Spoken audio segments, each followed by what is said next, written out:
My name is Pierce Donnelly. I'm 58 years old. And there are exactly 2 moments in my life where I walked away from something instead of responding to it. The second one was the night my daughter-in-law stood in the doorway of the house. My connections helped my son by.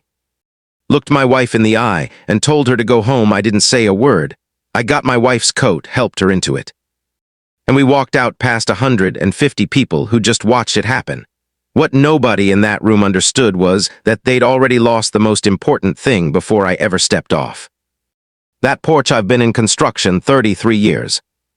Built my own outfit from nothing, and my name means something in this industry because I show up and deliver what I promise. My wife Marlene spent 30 years as a pediatric nurse. We've been married 31, and our son Austin started his own renovation company 2.5 years ago. I never wrote Austin a check to get started. That would have been the wrong kind of help. Instead, I made calls, put his name in the right rooms quietly, and let his work do the rest. He never knew how those early jobs materialized, and I let him keep that assumption. That was a mistake I didn't understand until much later. He brought Camille home for the first time 3 years before all this. Sharp, well-dressed. Confidence that read as warmth from a distance but felt like assessment up close. She offered my wife one cold cheek and asked where the bathroom was. My sister Petra said afterward. She was cataloging your kitchen. I told her she was reading too much into it. Neither of us was right over the next 18 months. It was erosion by courtesy, nothing you could point to. Camille steered Austin away from Sunday dinners, and when they did come, she never let Marlene finish a story, always a phone to check. A whisper that pulled his attention sideways. By the end of the first year, my wife had stopped telling her long stories altogether, made herself smaller, and I told myself she was just adjusting. That was my failure. I was calling retreat patients. I had a longtime friend named Vance who ran a development firm, and I'd spent months quietly setting up a conversation for Austin. A hotel restoration job worth $340,000 with 3 more projects behind it. Austin didn't know any of it was in motion. I wanted him walking into that room on his own merits. Then came the housewarming, 150 guests, and Camille sat us near the mudroom hallway, not near the fireplace, not near the kitchen. Near where people set down their coats, at the toast. Camille's mother spoke for 6 minutes about what her daughter had built, and never once mentioned Marlene or me. Austin thanked everyone and turned to us for exactly 1 sentence. And thanks to Mom and Dad for coming out. The same thing you'd say to a vendor about an hour before the party ended. Camille walked over to my wife with the deliberate walk that means a conclusion's already been made. And in front of 4 or 5 couples within easy earshot, she told Marlene she called too often. Showed up uninvited, inserted herself where she didn't belong. My wife tried to apologize and Camille cut her off, voice climbing just enough to carry. This was never your family to run, go home. The room went quiet in a wave moving outward from us. My wife didn't cry. She just looked at Camille with an expression I'd never seen on her before. Like something she'd suspected, but refused to believe had finally proven itself true. I stood up, walked to the coat rack, got Marlene's jacket, helped her into it, and offered her my arm. Austin was standing near the hallway, drink in his hand. He'd heard every word, and he didn't move. I held his eyes long enough that he had no choice but to hold mine back.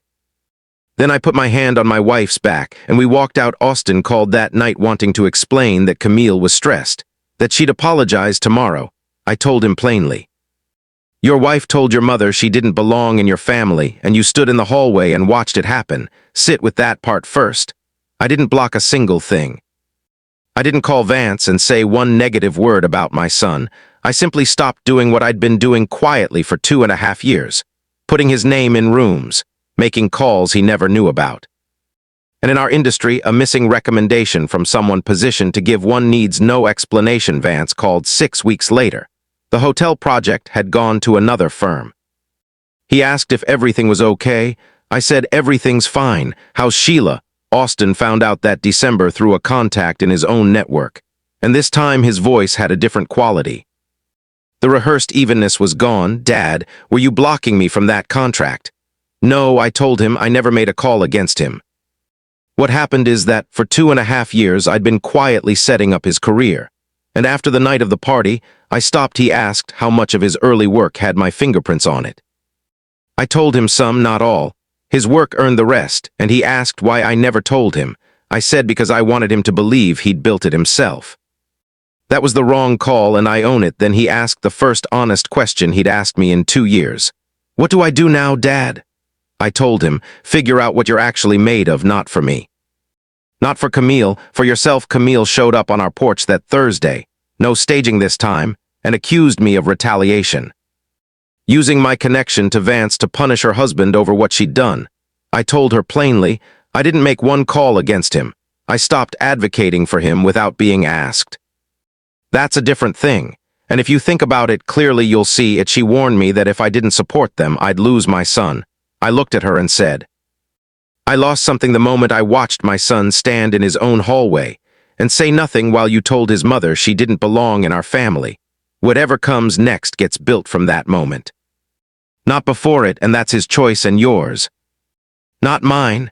Then I closed the door. The weeks that followed were ordinary in the way things are when something has shifted underneath.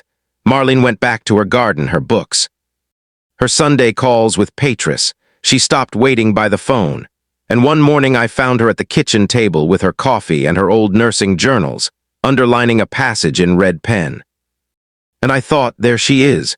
She's coming back 6 weeks after the party. Austin called his mother on a Sunday afternoon, and I came in from outside to find Marlene still sitting at that table. But her posture had changed.